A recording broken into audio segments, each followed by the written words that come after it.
Bonjour à tous et bienvenue pour cet épisode numéro 315 du Basket Lab, le laboratoire du jeu. Et aujourd'hui, c'est le 8e numéro de notre Top 100, la syllabe, le Top 100 participatif avec plein de membres de médias différents. Et aujourd'hui, c'est Vincent, aka Vincert du podcast Le Trèfle. Et puis, comme d'habitude, pour soutenir le podcast, iTunes, Spotify, YouTube, petit like ou petites étoiles. Bienvenue dans le Basket Lab.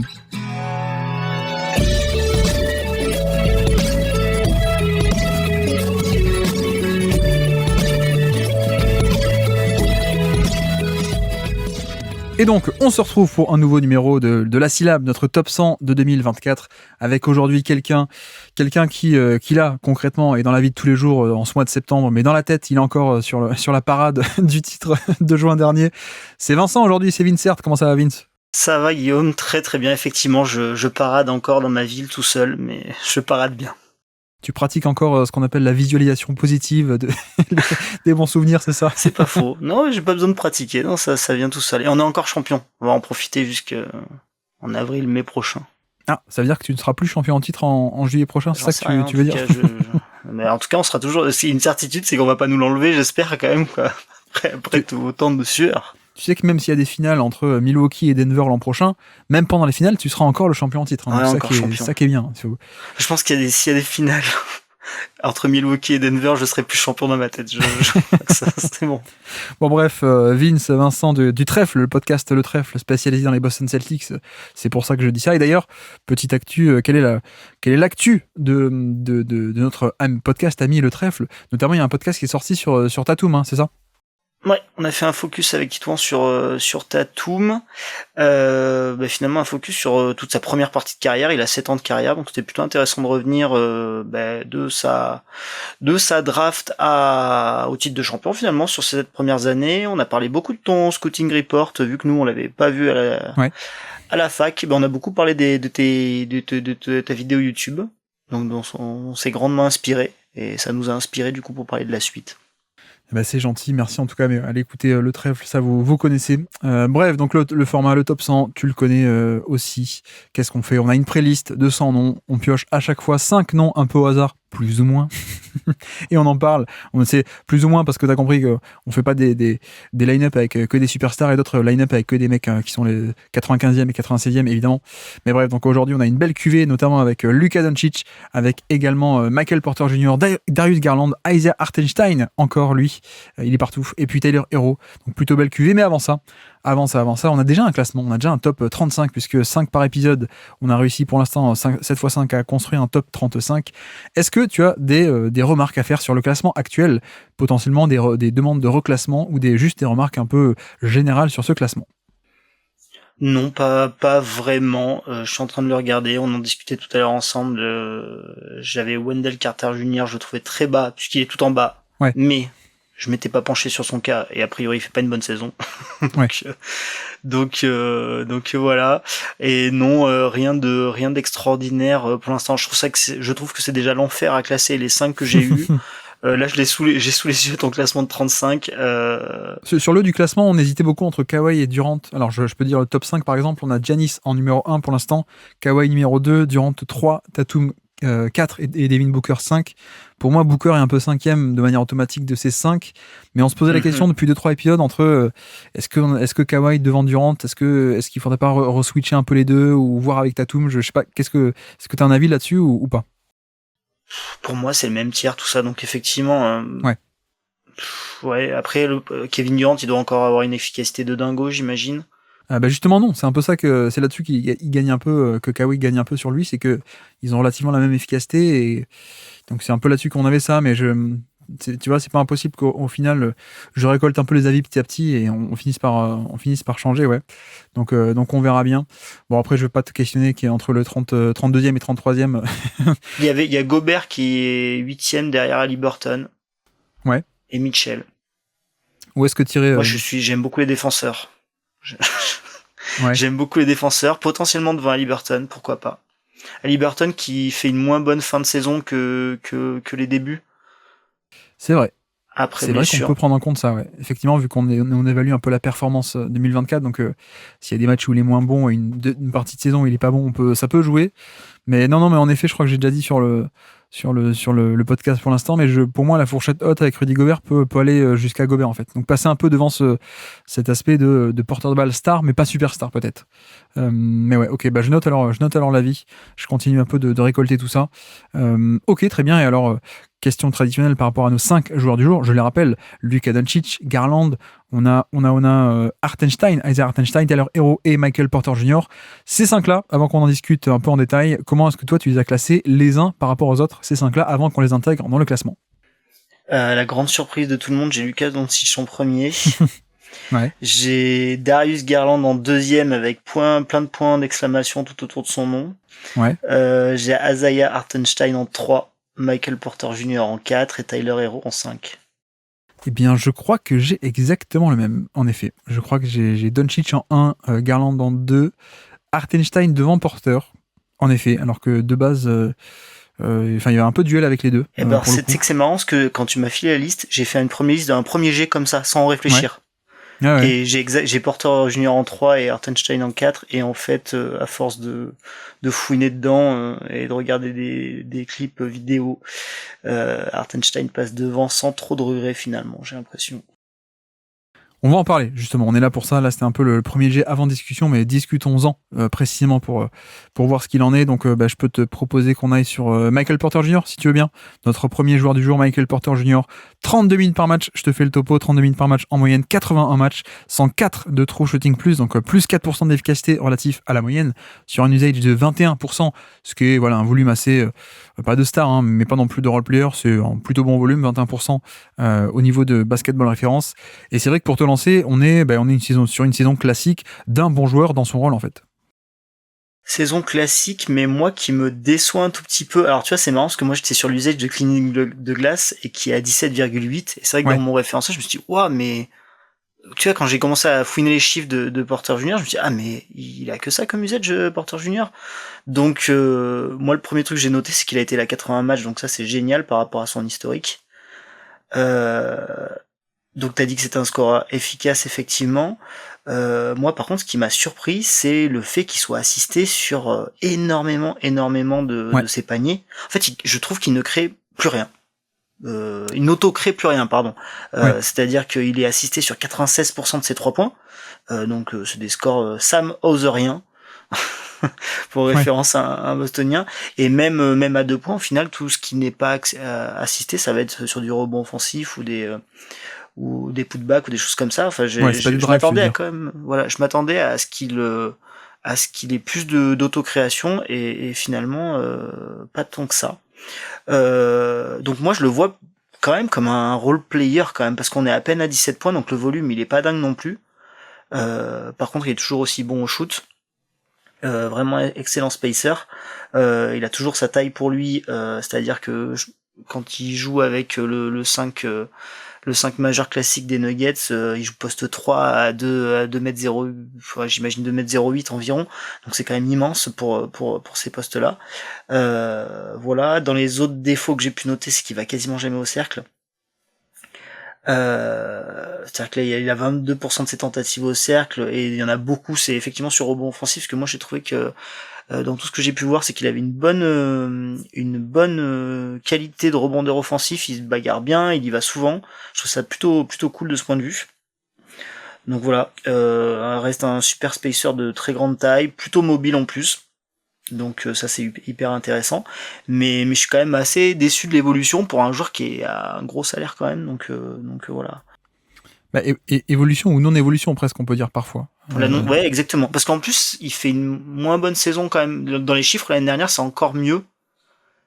Et cette année, c'est un petit peu moins bien. En termes notamment d'efficacité, où l'année dernière, il était vraiment excellent. Donc c'est un petit peu moins bien cette année.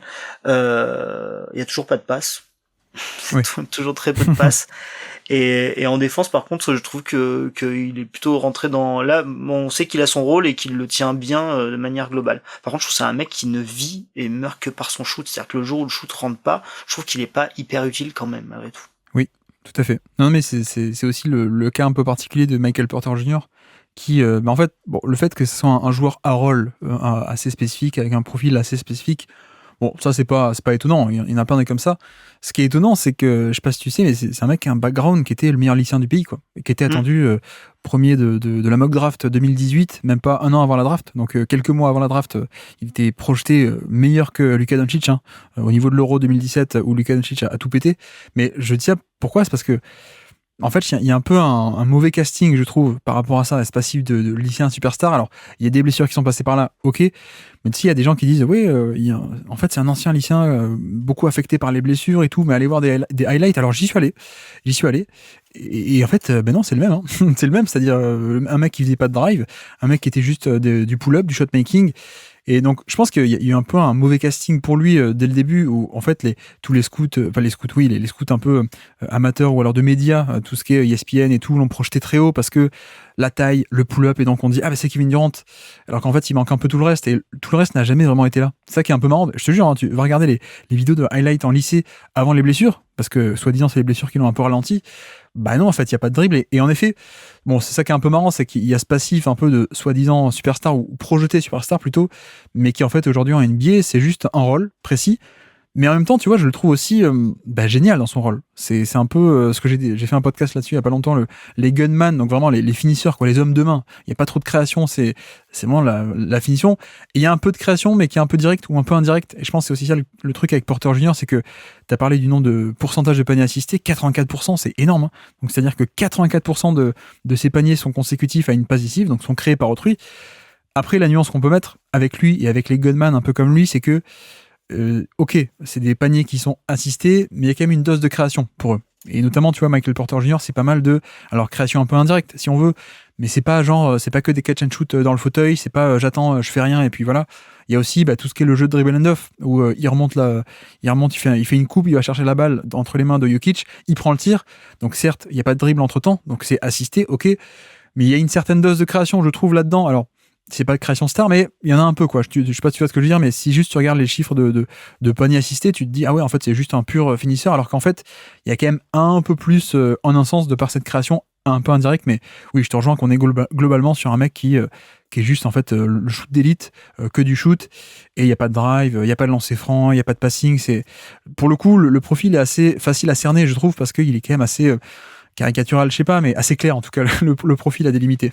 Mais je me demande si dans ces 3 premières années, on n'avait pas plus espoir quand même d'un peu d'autocréation, ou notamment sur du mid-range, il se crée lui-même son petit espace, ou même pas forcément d'espace, mais il shootait par-dessus les mecs, en fait, tout simplement. Là, je me suis envoyé tous ces paniers non assistés de l'année. Ça m'a pas pris des heures. Et j'étais halluciné il y a un ou deux drives, mais c'est vraiment, quand je dis un ou deux, je caricature pas tant que ça, du rebond offensif, et 2-3 actions par-ci par-là, mais en fait, c'est clairement pas quelque chose qui est dans son jeu, qui est installé, qu'on va développer dans les années. Je pense que là, le Michael Porter Jr., on le connaît, on l'a. Finalement, c'est marrant, parce que par rapport à ce que tu me parlais pré-draft, il est tombé à cause des blessures, problème de dos, des choses comme ça, il était tombé à la draft. Et finalement, en fait, vu ses qualités, il est tombé dans un environnement merveilleux, quoi, finalement. Ouais. Ah oui, clairement, parce que, tu vois, là aussi, il faut insister, je crois que je le répète assez souvent, mais certes, c'est un finisseur, ou voilà, ce genre de truc, mais en fait, c'est un mec il fait quoi, 6-8, 6-9 de taille. Ouais, c'est un finisseur immense. Donc, il y a aussi cette valeur qui, c'est pas juste un bonus, quoi. On a vraiment, chaque fois les gens pensent que je me moque, mais non, en fait, c'est un Bryn Forbes de 6-8, 6-9, ou un Troy Daniels plutôt. On peut prendre celui-là aussi, parce que lui, il a pas de problème avec la justice. Troy Daniels de 6-8, 6-9. Donc, il y a aussi cette valeur ajoutée je peux shooter contre n'importe qui, tu vois, je peux shooter par-dessus n'importe qui. Donc, il y a aussi il y a un truc en plus, quoi. Il joue un peu comme un banal joueur en sortie d'écran, ou en dribble and off, mais avec cette taille, en fait, c'est un avantage immense sur le shoot. C'est aussi un avantage immense sur tout ce qui est, t'en parlais, un rebond offensif. Effectivement, il est excellent là-dessus. Et il fait un peu partie de cet ADN, je trouve, de Denver, qui est capable de jouer gros, d'aller au punch et de te casser la gueule comme ça, quoi. Tu vois, en un sens. Pour avoir vu beaucoup de trucs où ça boulie, quoi. Ça boulie avec Gordon à côté. C'est ça. Voilà. Avec Jokic qui bully, avec Gordon qui va au rebond ou qui fait des post-up ou des cuts, avec justement Porter Junior qui est très grand aussi pour sa position et qui du coup, tu vois, ce que ne peut pas faire Troy Daniels ou Bryn Forbes, c'est des cuts agressifs au panier. Alors certes, c'est assisté, certes, c'est pas de la création, mais tu peux lui envoyer la balle autour du panier quand il fait un cut, Jokic lui envoie la balle. Déjà, il est assez grand pour la capter, et puis il y a un peu cette finition plus autoritaire et plus agressive que certains autres ne peuvent avoir. Donc, il y a pas de création, il y a quand même par-ci par-là 2-3 bonus.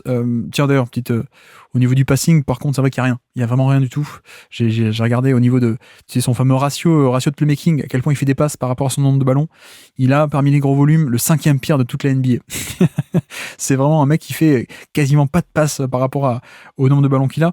Mais non, l'autre aspect, par rapport à la taille, et sur lequel, là encore, ça le rend largement plus fonctionnel qu'un Troy Daniels, c'est la défense. La défense on-ball, la défense off-ball. Et je parlais c'est un peu une saison classique par rapport à d'habitude. Oui, mais on a aussi confirmation, je sais pas ce que t'en penses, on a quand même un joueur qui défensivement est quand même largement viable, et plus qu'avant, plus qu'au début, il était cata. Aujourd'hui, on a un joueur qui est viable à la fois sur le ballon et loin du ballon même. Complètement. Bah, de toute façon, le 5 qui joue le plus à Denver, là, le fameux Murray, KCP, Porter Jr., Jokic et Gordon, voilà, il a toujours un net rating qui devait être le plus haut de la ligue cette année, hein, ce 5 là. Tu peux pas, alors il performe énormément offensivement, mais tu peux pas avoir un net rating aussi haut sans une bonne défense, et il en fait pleinement partie. Il n'y a pas que des défenseurs de génie dans ce 5, mais il est complètement intégré dans ces schémas, donc il a montré, et à très haut niveau, même en playoff, qu'il n'y avait pas de souci de ce point de vue, il y avait plus de soucis de ce point de vue, voilà.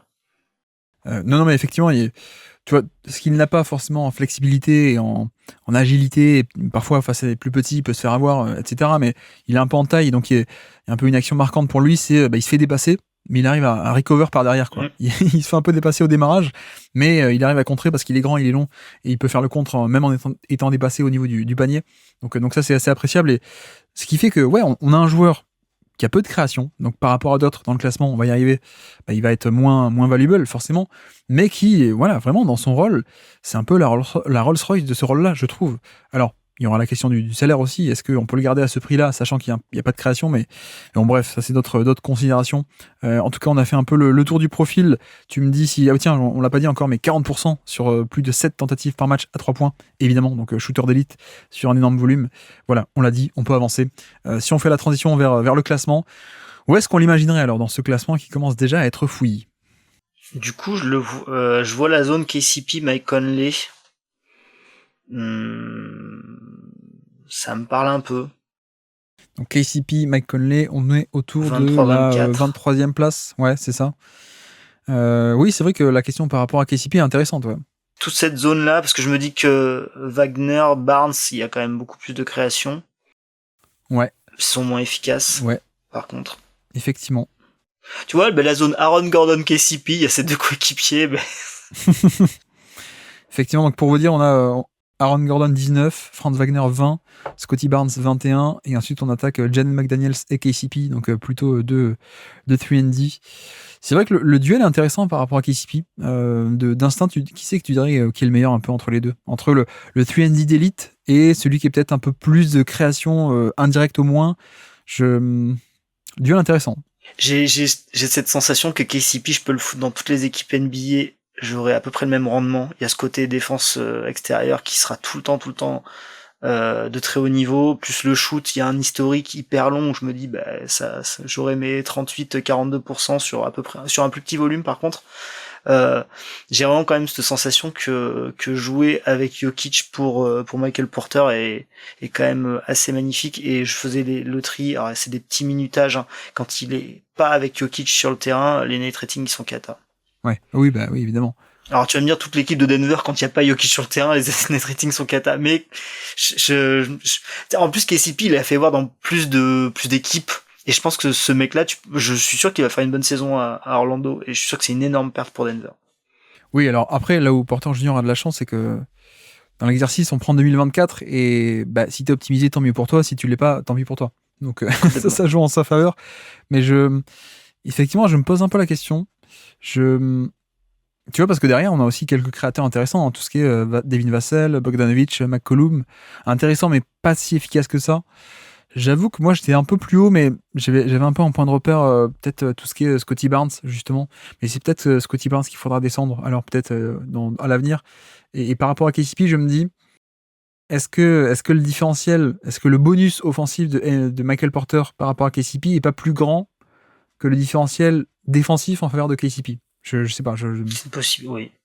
Oui. Non, j'en sais rien. Il y a le côté taille, effectivement. Et puis alors, le truc de pouvoir jouer... Parce qu'en fait, je me dis, si dans... Ah ouais, tu vas me dire, on parle que de Denver. Parce que moi, je me projette toujours dans d'autres équipes. C'est que le fait qu'il joue sur le poste d'ailier, là, comme ça, il est plus grand que tous ses adversaires tous les soirs, quoi. Bah, c'est ça, ouais. Donc, il n'y a pas besoin d'un énorme décalage non plus pour qu'il aille prendre un tir ok, quoi. C'est pour ça. À la base, je l'avais au niveau de Scotty Barnes, mais coupons la poire en deux, alors on peut le mettre... Moi, je suis bien, c'est un peu ma zone, tu vois, où je me disais que c'était ok. Peut-être entre les deux, alors entre McDaniels ou KCP. Quoique, est-ce que c'est un peu embêtant de les séparer les deux, non? Bon, mettons-le. Alors, au-dessus de ces deux, ça te va ou pas?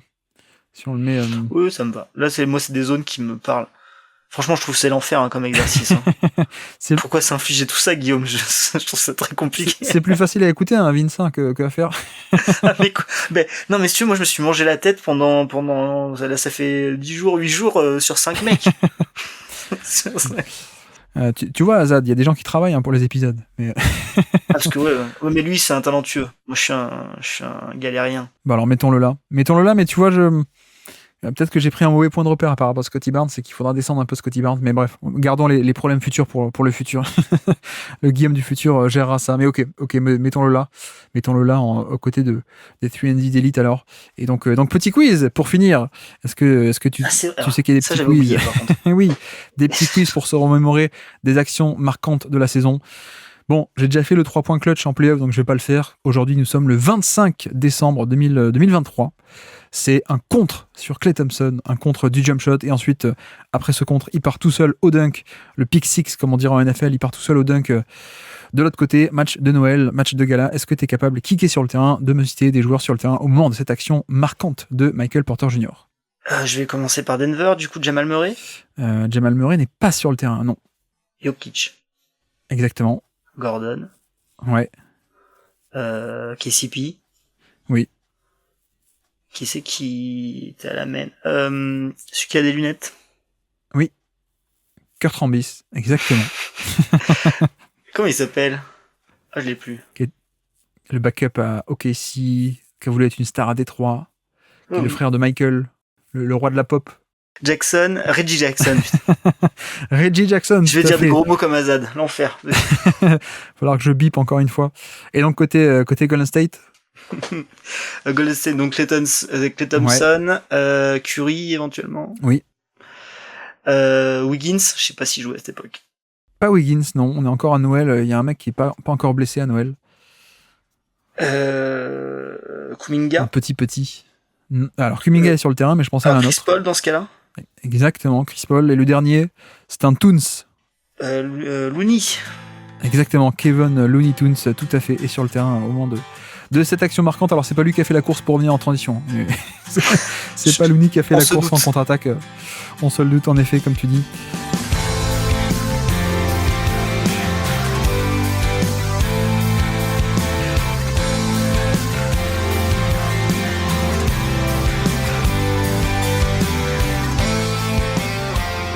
Bref, avançons, on peut passer à d'ailleurs Isaiah Hartenstein, si tu veux bien.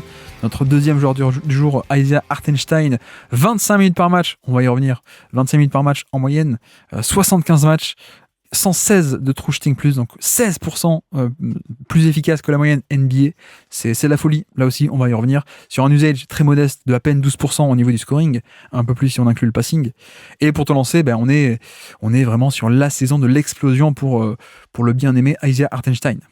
Ah, complètement, on est sur la saison d'un chouchou. J'adore ce que fait Hartenstein. Il fait partie de ces joueurs qui cochent plein de cases et dont j'ai la sensation que chaque minute qu'il passe sur le terrain, il fait des choses positives qui se voient pas forcément dans des box scores ou dans des stats d'ailleurs, mais j'ai l'impression qu'il est en permanence positif pour son équipe. T'en as parlé du 25 minutes par match, jusqu'à la blessure de Mitchell Robinson, il joue 15-18 minutes en moyenne jusqu'à donc j'étais en décembre. Et une fois que Mitchell Robinson n'est plus là, on est plutôt sur du 35 minutes par match. Et quand Mitchell Robinson revient, ça rediminue un petit peu. Donc c'est pour ça qu'il a un si faible temps de jeu. Par contre, il a été là énormément, 75 matchs dans l'année. c'est un tout petit volume offensif, le true shooting plus il est énorme, mais c'est un tout petit volume. Il a une excellente efficacité, je le trouve, c'est le genre de joueur que je trouve en permanence en mouvement. Quand il pose pas un écran, il va flasher, ou alors si il joue un off avec Jalen Brunson, il va directement reposer un écran ou rouler vers le cercle. En fait, toujours en activité, et je trouve ça proprement génial. Je pense qu'il pourrait apporter dans n'importe quelle équipe de NBA. Plutôt très bon à la passe aussi. Donc on a parlé j'ai parlé des end-off avec des très bonnes poses d'écran. On peut le mettre au poste haut, il peut trouver des mecs qui cut, des choses comme ça. Donc là vraiment excellent. Son seul truc négatif que j'ai trouvé à dire sur lui cette année, c'est les pertes de balles parce qu'il y en avait énormément. Il avait 17% de turnover percentage, c'est énorme. Par contre, vraiment même en défense, je le trouve vraiment excellent. Tu as sorti souvent la stat, j'ai l'impression de l'avoir entendu plein de fois, mais block percentage, steal percentage au-dessus de 2%. Beaucoup de rebonds offensifs. C'est une machine à te créer de nouvelles possessions pour ton équipe. Donc ça c'est vraiment génial. Ça, autant il va avoir un tout petit volume au scoring, autant il te fait gagner tellement de possessions que je pense qu'en fait ça a une valeur énorme pour n'importe quelle équipe. Et tout ça en demandant très très peu de ballons. Donc je trouve que c'est vraiment un joueur assez génial. Bah, c'est vrai que dire de plus qu'on n'a pas déjà dit, enfin que j'ai pas déjà dit sur Hartenstein. J'ai déjà fait beaucoup de podcasts récemment sur lui. On va essayer de pas se répéter. Tout de même, ce qui est un peu important à dire dans notre classement où on essaie de prendre plutôt en compte des titulaires, des gros titulaires. Donc il y a un peu un critère officieux de minutage et donc voilà, on prend minimum, on a dit 28-29 minutes, donc des titulaires. Donc lui, il est à 25 sur l'année. Sauf que ça rend peut-être pas hommage à sa vraie saison entre guillemets, puisque en fait il joue très peu au début, comme tu l'as dit, jusqu'en décembre à la blessure de Robinson. Et en fait, si on prend après le 20 décembre, donc toute la deuxième partie de l'année, en fait il a 28 minutes par match, donc un rôle de titulaire, hein. Bon, pas un gros titulaire, mais un rôle de titulaire, 28 minutes par match sur 50 matchs. Donc ça fait quand même une grosse saison de temps de jeu de titulaire, une bonne partie de l'année. Il y en a certains qui ont un truc un peu équivalent, donc voilà un peu pour ça. Et les chiffres moyens de la saison reflètent pas forcément cet impact, mais c'est vrai que pour le coup, tu vois, l'usage aussi, l'usage est très modeste, mais c'est parce que c'est un usage de scoring finalement. Et son impact va bien au-delà de seulement les tirs qu'il prend. Donc c'est aussi comme ça que on peut expliquer son importance dans le jeu, alors que son volume de responsabilité a pas l'air si grand que ça. Et bon, il y a un truc que tu as déjà un peu dit au niveau du filtrage, du playmaking défensif. Effectivement, c'est le seul de NBA à faire plus de 2% de steal et 2% de bloc, hein, ou des trucs comme ça. Bref, on va pas se répéter encore une fois, mais c'est un créateur défensif de très très haut niveau. Donc par rapport au jeu des possessions, c'est génial. Mais l'autre filtrage qui est assez marrant, c'est quand on combine un peu méga efficacité. Donc j'ai pris plus de 1,35 points par tir. Tu prends 1500 minutes sur la saison minimum. Tu prends un certain ratio de playmaking, une certaine tendance à faire des passes par rapport à son nombre de ballons. Tu combines tout ça, donc beaucoup de passing, beaucoup d'efficacité et un certain volume de responsabilité. C'est le seul joueur de NBA qui répond à ces critères qu'on peut fixer. Bon, parce qu'en fait, il est extrêmement efficace. Donc le critère de 1,35 points par tir, c'est un critère extrêmement élevé et il a fait une saison d'efficacité qui est géniale. Donc c'est un peu le seul qui ressort. Si tu descends légèrement, bon, tu trouves des joueurs un peu comme Nikola Jokic, voilà, qui le rejoignent un peu dans ce groupe des mecs efficaces qui font beaucoup de passes. Donc non, mais c'est un peu pour le fun fact, mais effectivement, c'est un peu pour décrire son profil et sa polyvalence extrême en fait. Il y a pas que des dunks, en plus, on faut pas penser que c'est que des dunks. Je sais pas comment tu appelles ça, des petits push shots là à 3-4 mètres. Ça. Il est vraiment très bon. Je crois qu'il est à 55% sur les short mid ou quelque chose comme ça. Enfin, vraiment, il est excellent, hyper adroit pour un joueur qui n'a pas de tir entre guillemets. Finalement, le seul compromis que je vois à ce mec-là, c'est qu'il a pas de tir. Oui. Mais d'un autre côté, les pivots qui ont un tir respectable à 3 points, il y en a finalement très peu en NBA. Donc ça, pour moi, c'est ce qui te fait passer ces joueurs-là, ces pivots-là dans une autre stratosphère. Mais c'est pour moi quasiment un des seuls compromis parce que défensivement, il est excellent. Il fait partie de ceux qui font perdre le plus d'efficacité adverse proche du panier, à moins 11%. Donc vraiment. J'ai pas grand chose à lui demander. J'espère que il va continuer comme ça, parce qu'il est pas si vieux que ça, il doit avoir 25, 26 ans. C'est vraiment assez, dans les role players, pour moi, c'est presque le top du top des role players, en fait, chez les intérieurs. Ouais, puis il y a ce côté passing et finalement organisation du jeu aussi. T'as parlé un peu de la finition avec ce toucher et ses push-shots, mais le jeu dribble and off qui s'organise autour de lui, et plus que dribble and off, même le pick and roll, très simplement, hein, cette pose d'écran, le côté Gortat screen en fin de pick and roll, enfin plein de trucs où c'est un peu un partenaire idéal. Et puis on n'a même pas encore trop développé, hormis le playmaking défensif, mais la défense d'élite aussi, en termes de polyvalence en attaque, mais aussi polyvalence en défense, je trouve, où c'est un mec qui peut faire beaucoup de mobilité sur les pick and roll, qui peut faire des drops, qui peut faire des edges, qui peut faire des switches un peu occasionnellement, qui est en plus un QI basket et une attention de tout instant qui est quand même assez admirable. Et puis, je pense aussi un peu sous-estimé en termes de protection de panier. Pour le coup, on va pas ressortir les chiffres comme d'habitude, mais il est top 5 en termes de perte d'efficacité infligée au panier. Il est top 5 ou 6e, je crois, un truc comme ça, parmi les gros volumes. Donc, clairement, un niveau d'élite de perte d'efficacité infligée au panier. Il est au milieu de Gobert, Chet Holmgren, que Walker Kessler, que des mecs comme ça, donc que l'élite de l'élite. Et ça aussi, tu vois, je pense que c'est un truc un peu sous-estimé, à mon sens, sur la saison. Et tu vois, plus globalement, il y a deux aspects pour moi qui est que pour certains, il y a un peu ce truc de ok, il est bon, mais parce que le titulaire s'est blessé, donc c'est juste qu'il a eu plus de minutes, mais je pense qu'on peut-être certains passent à côté de à quel point on a affaire à un mec qui est bon en fait, hein, qui est vraiment impactant, et c'est pas que le fait que Robinson soit blessé. Et deuxièmement, c'est vrai que malgré les bonnes promesses qu'on avait pu voir un peu par touche par-ci par-là, c'était pas non plus donné, quoi. C'était pas non plus automatique que, oui, tu vas monter le curseur depuis 20 minutes par match à 30 minutes par match d'un coup, et puis ça va marcher, et puis il va être star, quoi. Enfin, si ça avait été à ce point évident, quelqu'un l'aurait fait avant, quoi, pour le coup. Donc, je veux dire, il faut aussi lui donner du crédit dans ce côté. Ouais, vas-y, on te donne plus de cartouches, mais il faut aussi arriver à convertir toutes ces occasions en plus, quoi. Et passer de statut et garder le niveau, même devenir meilleur sur plus de temps de jeu, plus de responsabilités, c'est pas non plus automatique. Donc ça aussi, je pense qu'il faut un peu lui donner du crédit là-dessus, quoi. Il faut avoir à l'esprit que New York, ils ont bien mieux performé avec lui sur le terrain qu'avec Mitchell Robinson cette année, hein. Les on-off et tout sont vraiment assez spectaculaires, en sa faveur. Mais je pense parce que du fait qu'il participe plus au jeu, je pense que Mitchell Robinson est très vraiment de rim protection, rim run et très peu d'autres choses. Et c'est là où on voit toute la valeur, pas forcément chiffrée d'un Hartenstein, mais de cocher plein de petites cases en permanence, de faire plein de petites choses, la petite interception, et tous ces jeux d'écran, de choses comme ça. Je pense qu'on est sur une autre planète par rapport à Mitchell Robinson, plus unidimensionnel finalement. Ouais. Tu vois, moi quand rebond, il est pas forcément élite, mais il est excellent. Enfin, tu vois, je le trouve, en fait, c'est horrible, tu vas pas trop aimer ça, mais c'est un bagarreur. Moi, à chaque fois que je le jouais, on joue quand même pas mal les Knicks, je le trouve pénible parce que tout le temps là, il te harcèle en permanence sur de l'énergie, sur très dur aussi à bouger, pour avoir vu pas mal de phases sur des gros pivots, il tient le coup largement, quoi, en défense de post-up aussi notamment. Effectivement, plein de choses à dire. Bon, on va pas refaire à 40 minutes comme on a fait récemment sur le podcast de OKC, mais voilà, grosso modo pour son profil, on est d'accord. Et donc maintenant, la partie compliquée, c'est où est-ce qu'on l'insère dans le classement alors, Vince? Je suis devant. Il passe jamais Derrick White. Il y a Jarrett Allen juste en dessous. Je pense qu'il est quand même en dessous de Jarrett Allen.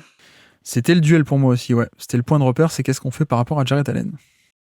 Au-dessus, en dessous, tu fais comme tu veux, mais la zone me va bien. Et je pense qu'il est plus impactant qu'Aaron Gordon. Oui, je pense aussi, de par l'importance du pivot et notamment du pivot défensif. Pour moi, c'est effectivement, je pense que devant Gordon, qui est 19, ça me va de le mettre devant Gordon. Mais alors ensuite, c'est jusqu'où est-ce qu'on va tout court d'ailleurs. Jusqu'où est-ce qu'on va? Est-ce qu'on dépasse Jarrett Allen ou pas, qui est juste devant? Est-ce qu'on va plus haut ou pas? Je ne sais pas. Jamais de la vie, il y a Derrick White. Là, c'est de l'affect qui parle. Là, je me battrai, monsieur.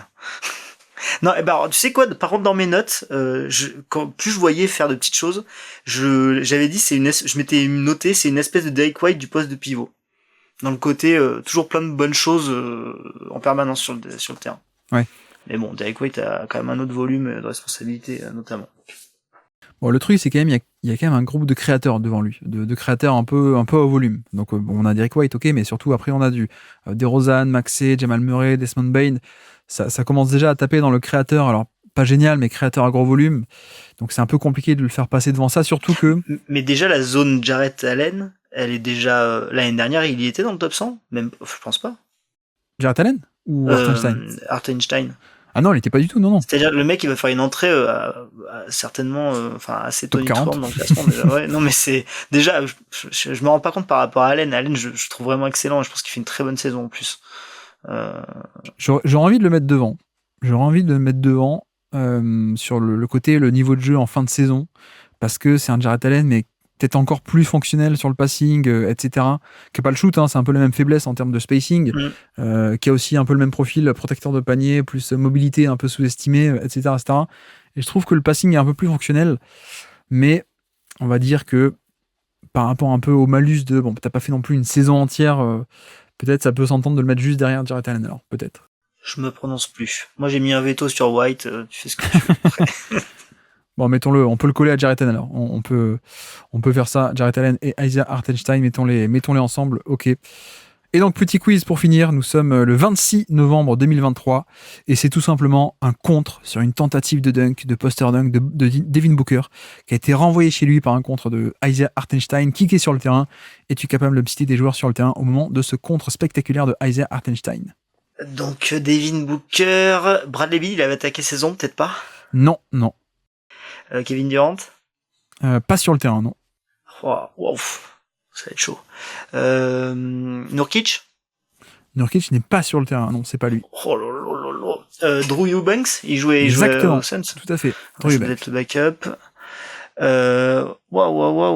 Josh Okogie. Non, pas Josh Okogie. On a quelqu'un qui d'ailleurs depuis est reparti. Il a été échangé, qui à la base venait de Washington, un arrière défensif très très puissant. Il a fait Phoenix, il a été échangé, je crois, à Memphis. Je crois qu'il a signé aux Lakers là. J'ai l'impression d'avoir cité tous les Suns déjà. Hein, il est compliqué celui-là. Avec lui, c'est une bonne victoire. Jordan Goodwin, d'accord. Exactement, Jordan Goodwin, magnifique. On a quelqu'un d'un peu petit. Un peu petit. Nasir Little. Exactement, Nasir Little. Je vois que tu as bossé ton anglais. You speak very well. Non, et puis, restons dans l'anglais. Quand quelqu'un veut être comme quelqu'un d'autre, on dit c'est un. Et lui, il veut lui ressembler. C'est un wannabe. Ça te parle, ça? Un wannabe? Non, je l'ai pas. Non, c'était Yuta Watanabe. C'était une allitération. C'était une allitération Yuta Watanabe. Bon, un peu compliqué celui-là. Et côté Knicks alors? Donc Hartenstein, Brunson. Pas Brunson, non, pas sur le terrain. DiVincenzo. Oui. Josh Hart. Oui. Ça serait pas de bol, il est tout le temps sur le terrain. Il devait pas être blessé, l'ami Randall. Je crois qu'il joue ce match. Parce que Booker lui met un buzzer beater sur la tête, mais il est pas sur le terrain à ce moment-là. Mais il est pas sur le terrain. Je rappelle que nous sommes le 26 novembre. Et donc oui, il doit y avoir Quickley peut-être. Exactement, et du coup RJ Barrett. Okay. Exactement, RJ Barrett.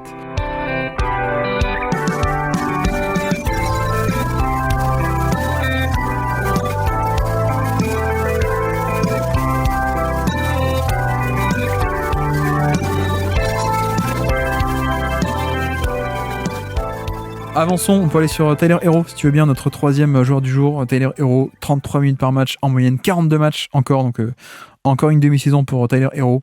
96 de true shooting plus, donc d'efficacité relative à la moyenne, moins 4%, sur un volume de 28% d'usage, donc pas mal hein, comme volume d'utilisation lorsqu'il est sur le terrain, pardon. Et c'est vrai que pour te lancer, encore une saison qui est marquée par les blessures, et par peut-être aussi un manque de progrès, peut-être.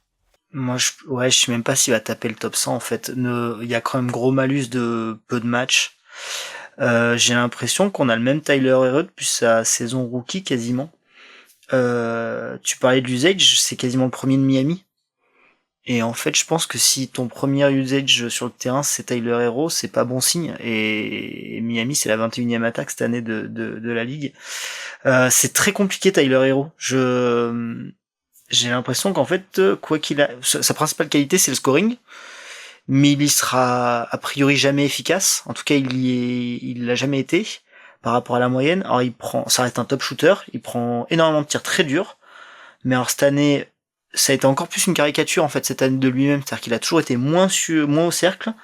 Il a été encore moins que d'habitude et il a été très peu efficace en plus. Je les avais notés, j'ai perdu les stats, mais c'est vraiment en dessous de la moyenne largement. Donc c'est vraiment, en plus le volume de scoring c'est une vingtaine de points, donc c'est pas non plus, on peut pas dire tiens il marque 30 points en étant à peine efficace, c'est pas non plus énorme. Toujours très peu de lancers francs, on a 6,3 de shooting fall percentage, donc c'est vraiment dramatiquement bas. En fait j'ai l'impression que tout est encore plus exacerbé que d'habitude, c'est-à-dire que il a pris toujours pas mal de 3 points, il est toujours très très bon. C'est vraiment un top shooter, très bon au pull-up aussi.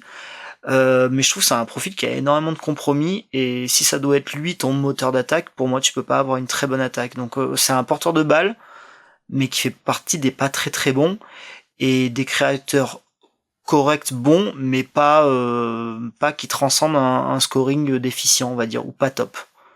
Donc c'est assez contrasté sur Hero. Enfin, je suis pas grand fan de ce profil. Après, pour le coup des matchs manqués, ça on le prend pas trop en compte. On essaie de voir au niveau du niveau. Mais j'en parle, c'est important pour Oui, moi. non mais t'as raison de le faire parce que effectivement il y a un peu cet aspect où les blessures récurrentes mine de rien. Et l'autre problème c'est que ouais c'est un peu un problème que ce soit lui le plus gros usage de Miami. Et ça, c'est pas de sa faute. C'est aussi qu'on a affaire à une superstar qui est un peu en mode avec Butler. Bon, c'est régulière, je prends un peu à la légère. Et puis dès que je suis contre Boston, allez, je suis à 40% d'usage et je mets tous mes tirs. Mais non, mais c'est en un sens, il y a aussi voilà, la saison est marquée par les blessures et encore une fois, j'ai envie de dire, donc à peine 42 matchs. Et de l'autre côté aussi, à quel point est-ce qu'on n'est pas un peu déçu, peut-être d'un manque de progrès, peut-être, ou tu vois, je pense que c'est quelqu'un d'assez intéressant dans son rôle de créateur un peu secondaire. Le problème, c'est qu'à Miami, peut-être il est appelé à faire un peu plus, peut-être créateur 1,5, peut-être on peut dire, de par le manque de création pure de l'effectif, qui aurait dû être comblé par Lillard, mais ceci est une autre histoire. Mais ouais, il y a un peu cet aspect où c'est sympa, mais ça a quand même des faiblesses, quoi. T'en as parlé un peu, tout ce qui est au niveau des drives, c'est efficace quand il y va, mais il en fait très très très peu, et même quand il le fait, il s'arrête pour le flotteur, il va pas au contact. Il y a un passing qui tout de même est très intéressant pour le coup, mais voilà, c'est pas non plus un passing de création créative de génie, c'est pas un mec autour de qui tu peux organiser toute l'attaque. Donc voilà, le côté positif, c'est qu'on a affaire à un profil assez polyvalent qui peut un peu tout faire, hein, avec et sans ballon. Donc des pick and roll, un peu de pull-up, etc. Et puis de l'autre côté aussi, apporter du spacing. Et ça, il le fait de manière d'élite, hein, je trouve. 40% à 3 points. Au passage aussi 41% sur les longs 2. Hein, donc il est efficace sur les longs 2. C'est juste que c'est un tir qui est pas tant que ça rentable en soi. Donc ok, il est bon là-dessus. Mais c'est ce qui fait aussi qu'on a une efficacité générale qui est en dessous de la moyenne. C'est que très peu de drive, beaucoup de long 2, même s'il est efficace, en soi, par rapport à tous les autres tirs, c'est pas à ce point rentable. Donc ouais, on a affaire à quelqu'un qui a un profil avec des limites assez claires. Alors, on avait peut-être espoir au début, quand il fessait les Celtics dans la bulle, là, on s'est dit peut-être il y a un potentiel pour beaucoup plus, etc. Peut-être aussi qu'il y a un effet on voit bien, il commence, il a 25 ans, on voit que le volume ne vient pas complètement, on voit que le drive ne vient pas trop, donc petit à petit commence à se dessiner un mec qui est déjà un produit fini, intéressant, hein, pour le coup, intéressant en tant que créateur un peu secondaire, mais on sent que c'est peut-être un peu, on peut acter en tout cas qu'il y a un plafond qui va pas arriver à exploser pour aller beaucoup plus haut, quoi. Pour revenir sur son passing, moi j'ai vu pas mal de belles choses avec. Alors je sais pas s'il profite du dynamisme sur pick and roll de Bam Adebayo, mais il le trouve super bien sur des passes lobées, des choses comme ça.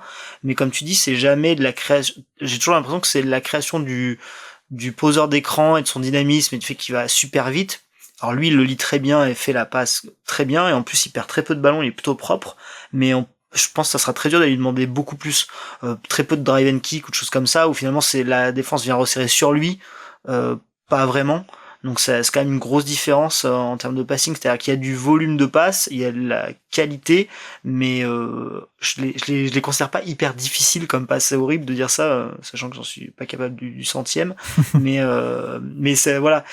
Pour être, on est dans les 100 meilleurs joueurs du monde, je suis pas convaincu enfin, c'est pas une qualité qui est transcendante pour le faire grimper et accepter d'autres compromis défensifs, et le fait que son scoring est hyper compliqué, et que je pense qu'en plus il pourra peu progresser, parce que ça fait quand même plusieurs saisons qu'il est bien à 3 points et qu'il est quand même pas efficace.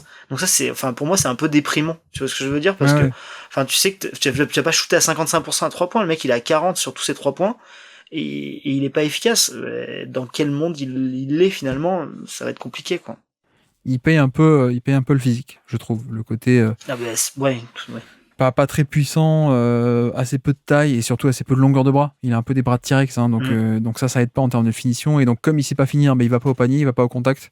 Je crois que tu en as parlé aussi, mais au niveau du taux de lancer franc, on est plus de 40%. 6,3. Le shooting foul percentage et au free throw rate plus, donc à quel point le score est ajusté par rapport à la moyenne, on est 40% en dessous du score moyen de NBA. Donc on est très très bas. On est zone Josh Giddey ou des mecs comme ça, quoi.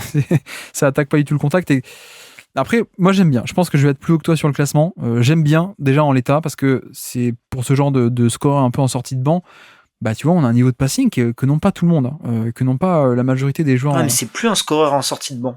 C'est ça le problème. C'est que ça l'est plus. C'est plus un scoreur en sortie de banc. Oui, il flirte un peu entre les deux statuts, entre le statut de titulaire. Finalement, sa meilleure saison, c'est quand il a été ça, en 21-22, je pense. Ouais. La théorie du costume aussi. On lui en a demandé plus certainement parce qu'à Miami ça manquait et comme tu dis, Butler assume pas vraiment assume pas, n'est pas le Butler des playoffs. Mais en fait, je me dis toujours que toutes ces munitions qu'il a, et elles sont nombreuses dans le sens où c'est un des plus gros usages, peut-être même le plus gros de Miami. Je l'ai préféré dans les mains de Butler, tout simplement. Ouais, c'est. Je sais pas si c'est le costume, en tout cas, lui il fait ce qu'il fait, mais est-ce que pour une première option d'équipe ça suffit ? Effectivement, ça je pense pas. Mais bon, c'est un peu ce profil-là, et puis comme tu dis, on n'a même pas trop parlé et développé, mais la défense c'est quand même un énorme compromis assez problématique, donc voilà, ça fait aussi partie de l'équation. Mais donc si on va vers le classement, où est-ce que toi tu l'imaginerais alors ? Je sens que tu vas être très bas. Attends, j'y retourne sur le classement. Du coup, de toute façon, je l'ai mis derrière, dans mon classement, je l'ai mis derrière Michael Porter Jr. Et zone, Bogdanovic, CJ McCollum, Dejounte Murray. Ouais, et par rapport à cela, alors, où est-ce qu'on va taper ? Dans cela. Parce que là, on a un groupe de créateurs un peu secondaires, on va dire, Bogdanovic, qui est 26, McCollum 27, Dejounte Murray. Après, on peut aussi éventuellement se poser la question par rapport à des 3&D qu'il y a derrière, hein. Tout ce qui est Keegan Murray, DeAndre Hunter, Aaron Smith, Jabari Smith, ça peut se réfléchir aussi, hein. On n'est pas obligé de... Tu me dis ton vrai avis, hein. Si tu me dis s'il est 40, on le met 40. Hein.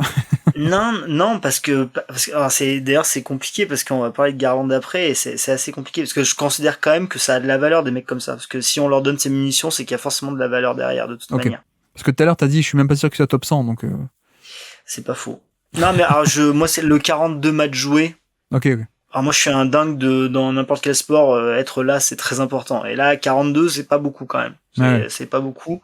Et ça reste un profil quand même qui peut te faire gagner des matchs en play-off, voire même plusieurs matchs en play-off d'une même série. Malgré tout, parce que même s'il mise beaucoup sur son shot-making, il a prouvé qu'il était capable d'en rentrer. Je reste un traumatisé, tu me l'as très bien rappelé, j'avais presque oublié, de la bulle et d'une certaine finale de conférence.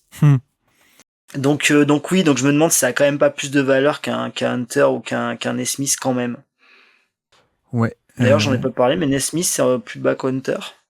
Ouais, on peut, oui, on peut faire un switch. J'ai pas fait gaffe tout à l'heure, je regardais pas si bas en fait.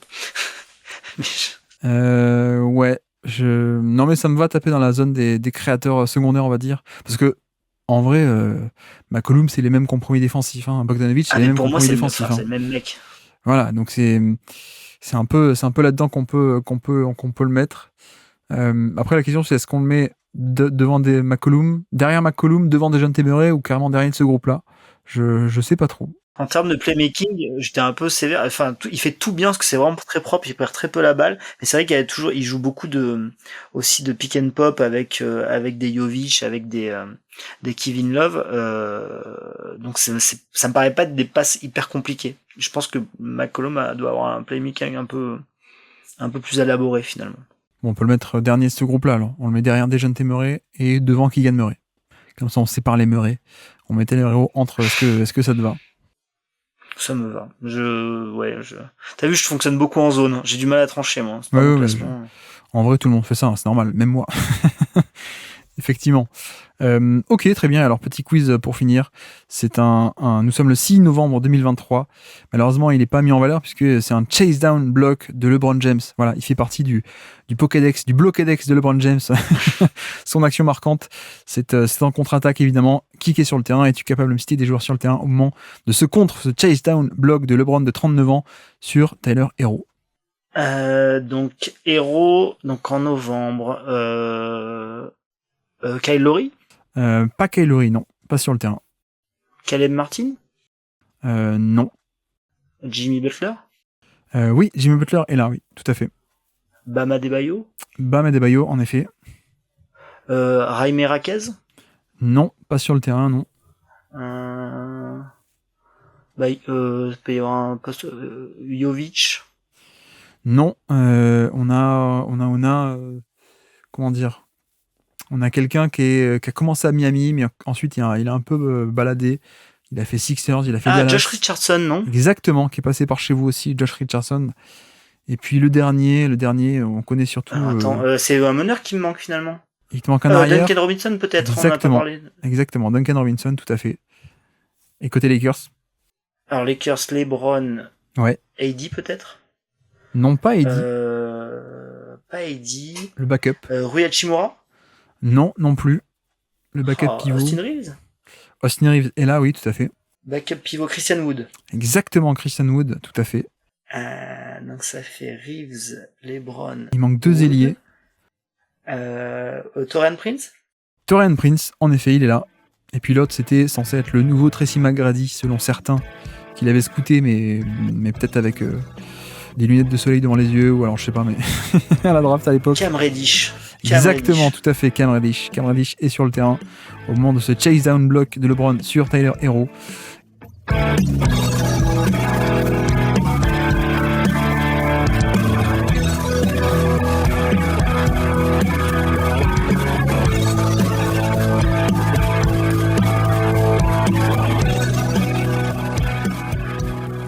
Bah tiens, passons sur Garland si tu veux bien.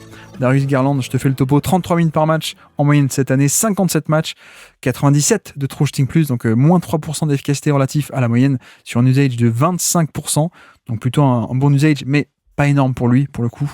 Et c'est vrai que pour te lancer, on est sur une saison décevante, mais en même temps aussi qui a été marquée beaucoup par les blessures. Par la blessure, hein. Par la blessure, et contre Boston justement, je me rappelle. Oui. Il se fait la mâchoire. C'est compliqué parce que c'est une saison qui est pas très très bonne. Autant Darius Garland est un super joueur, mais autant finalement, toute sa saison, elle a été marquée de c'était quand? C'était en fin décembre peut-être, hein, quelque chose comme ça. Début décembre, ouais, sur Porzingis, là, c'est ça, hein. Et on a l'impression qu'en fait, il est jamais vraiment revenu. Ouais. Donc finalement, ça fait peu de points, une efficacité qui est bien plus basse que les dernières saisons. Beaucoup de pertes de balles, comme si le mec il était un peu jamais vraiment revenu, en fait pas vraiment revenu lui-même en tout cas, donc ça c'est un peu dommage. Ça reste un top shooter, il est toujours excellent sur les shoots à 3 points. J'ai noté 38,8% sur les pull-ups à 3 points, donc ça reste un shooter excellent. Il a un régime de tir très compliqué, il est peu assisté, hein, Garland, il est quand même pas mal dans l'autocréation. Donc ça c'est vraiment super sympa, et son passing est toujours quand même de top qualité malgré beaucoup de pertes de balles. Il a perdu énormément de ballons cette année, quand même assez nettement plus que la saison dernière. En fait la saison dernière qu'on avait vu comme la saison un peu de l'explosion, on pensait que c'était arrivé, et en fait c'est vrai que cette année il est redevenu dans des standards vraiment moins bons. Par contre, ça reste pour moi un des meilleurs passeurs sur lob de la ligue. Je le trouve vraiment excellent là-dessus. Je trouve, pour m'être fait beaucoup de ses passes, une gestion de ses drives et de sa vitesse de drive et de nuance pour trouver dans le timing parfait des Jarrett Allen ou des Van Mobley assez merveilleux. Par rapport au passing d'Hero, je trouve qu'on est sur vraiment pas le même calibre de passeur. Donc voilà, donc un petit peu tout ça. Après, difficulté en défense. Nous on l'a bien châtié en playoff. C'était quand même assez compliqué pour lui. Donc une saison hyper compliquée par rapport à ce que je m'attendais de lui et par rapport à son âge et sa progression. Ça restera une année mauvaise pour lui. Enfin un coup d'arrêt entre guillemets. J'ai cru que tu allais me dire assez plaisant pour nous à Boston, ces manques défensifs. Non, je ne me réjouis pas de... Non, mais alors effectivement, je pense que à la base de toute cette mauvaise saison qui de facto est mauvaise, c'est, je pense qu'il y a des explications dans la blessure et le fait que voilà, il y a cette blessure à la mâchoire. Je ne suis pas expert ni en biomécanique ni médecin d'ailleurs, mais ce qu'on peut lire de certains, c'est que apparemment la blessure à la mâchoire, c'est un truc qui peut affecter beaucoup les muscles de ce qu'ils appellent le grip, tu sais, au niveau de la main. Et donc c'est ce qui pourrait expliquer que notamment il a fait une très mauvaise saison d'efficacité, c'est parce que ce grip au niveau des muscles de la main, bref, tout ça un peu lié apparemment, encore une fois, mais c'est effectivement si on prend un peu il y a des explications, d'accord, mais si on prend un peu ce qui s'est passé de facto, bah ouais, on est un peu obligé de juger qu'on est sur une mauvaise saison, hein. L'efficacité au général est un peu plus basse que d'habitude. On est repassé en dessous du niveau moyen de NBA, alors qu'on était quand même au-dessus depuis quelques temps. Donc ça, c'est pas top quoi en termes de perte de valeur. Le jump shot aussi notamment, en effet 37% à 3 points, alors c'est pas mal, hein, mais sauf qu'on était plus haut l'an dernier. Plutôt bonne saison sur les longs tirs de points cette année, donc ça va. Mais voilà, l'autre aspect qui est assez inquiétant, c'est les drives. Et enfin inquiétant, en tout cas qui n'a pas été bon. Mais les drives, en effet, on est très simplement sur l'efficacité en fin de drive, les tirs en fin de drive, donc l'efficacité layup plus lancer franc, la productivité générale. 3e pire de NBA sur les gros volumes. 3e pire, donc 55e sur 57 parmi les joueurs qui font plus de 10 drives par match. Pour te dire, attention, n'aie pas peur, enfin si, aie peur justement. Je les connais. Il y a du scout, non? Exactement, il y a Scoot Anderson et Caris LeVert. Voilà, il est au niveau de Caris LeVert, qui est pas vraiment un repère d'efficacité, hein, vous le savez. Mais voilà, on a affaire à quelqu'un qui est devenu un des pires drivers de NBA, alors que c'est pas ses standards habituels. On est plutôt au niveau moyen, un peu plus, un peu moins, mais voilà, on a vraiment une chute de cette efficacité au drive qui vient un peu tout mettre en l'air. Alors, il y a un aspect comme dit, qui est lié à la blessure, mais ce qui est intéressant par ailleurs, c'est que on a quand même ce passing, quoi. On a ce passing, et comme tu dis, c'est pas juste un passing un peu sympa. D'ailleurs, je crois qu'on l'a cité dans le top 10 passeurs de NBA quand on a fait un podcast là-dessus. Il y a vraiment un truc créatif, il y a vraiment de la manipulation de défense, il y a une science du pick and roll, il y a du driving kick un peu, enfin, il y a vraiment de tout, et c'est un peu ça qui sauve la saison, même si en plus, au final, les pertes de balles aussi ont explosé cette année. C'est le 4e pire en termes de pertes de balles, là encore. Pire, ouais. C'est au niveau de Scoot Anderson, Wembanyama et Russell Westbrook, donc pas du tout des modèles de propreté, on peut dire. Donc voilà, c'est vraiment une saison très mauvaise, et qui je pense va lui faire perdre pas mal de place dans le classement, lui qui était plutôt haut l'an dernier, quoi. Il y a un truc vraiment, j'ai envie de le mettre à sa décharge. En fait, c'est un vrai cas de conscience, Garland, parce que franchement, c'est facile de voir qu'avec sa blessure, ça a un peu brisé, ça a un peu son élan et sa saison. Et du coup, enfin, tu vois, j'ai même dans le classement des 5, je me disais, mais à proprement parler, il y a un moment, je me suis même posé la question de mettre Hartenstein plus haut, tu vois. Il y a vraiment ce côté de dire, ah, mais c'est pas le vrai qu'on a eu, mais c'est quand même celui qu'on a eu. Enfin, voilà, de manière assez factuelle. Et sur son shooting fall percentage, jusqu'à la blessure, il est au-dessus des 11, enfin, il est entre, on va dire, 12 et 16%. Donc, ce qui est bien, ce qui est même très très bien, d'ailleurs, même beaucoup plus que ses standards. Dès son retour de blessure, on voit la courbe qui se vautre complètement jusqu'à finir à 4% en fin de saison. Je me demande même s'il y avait même pas un peu d'appréhension ou de choses comme ça, clairement sur sa fin de saison, quoi. C'est-à-dire que sur le dernier mois de compétition, on est entre 4 et 6, c'est vraiment très très bas, bien plus bas que ses standards à lui, déjà de base, quoi, on va dire. Ouais, effectivement, et bon, la défense aussi un peu affectée par ça, et bon, ce qui est marrant, c'est que la thématique plus générale de Cleveland, c'est un peu la redondance des profils, tu sais, avec le manque de spacing à l'intérieur, peut-être les déficiences aussi défensives du backcourt avec deux petits, donc en termes de défense collective, c'est un peu compliqué de faire avec ça, même si la défense était quand même au niveau, hein, cette année, et même l'an dernier, mais voilà, c'est un peu, c'est tous les problèmes habituels de Cleveland, et c'est vrai que là-dedans, il y a des raisons, il y a des explications, sans doute la blessure, mais en tout cas, le résultat final est quand même pas très beau. Et donc, où est-ce qu'on va le classer, ce résultat final? Où est-ce que tu proposes qu'on l'insère dans le classement? Derrière... entre Jarrett Allen et Isaiah Hartenstein. En fait, j'ai bien conscience que ce générateur d'attaque, il a énormément de valeur, mais pas cette année, quoi, en fait. Pas cette année. Et en plus, l'attaque de Cleveland, elle s'est un peu vautrée cette année, enfin, par rapport à l'année dernière. Donc, clairement, on peut penser, en plus, je pense que Donovan Mitchell fait clairement sa saison, que cette baisse, elle vient en partie de lui, pour une bonne partie de lui, quoi, en fait. Ouais, en effet. J'avoue que l'an dernier, il était un peu dans le groupe, tout ce qui était les créateurs secondaires, les Jamal Murray, Jaylen Brown, des mecs comme ça, Zach LaVine, DeRozan. S'il était dans ce groupe l'année dernière, il doit descendre. C'est un peu le raisonnement. Ouais. C'est un peu le raisonnement. Et tu vois, il y a un point de repère pour moi. Je vois Derrick White. J'osais pas le redire parce qu'après on va dire, mais clairement. Non, mais je pense qu'il doit être en dessous de Derrick White. Mais est-ce que c'est pas Derrick White qui est un peu bas du coup? Parce que tu vois, de l'autre côté, je vois aussi un Jamal Murray qui est pas très efficace non plus, enfin qui fait quand même une mauvaise saison dans l'ensemble aussi comparé à ses standards. Je crois qu'en termes d'efficacité, on est pareil.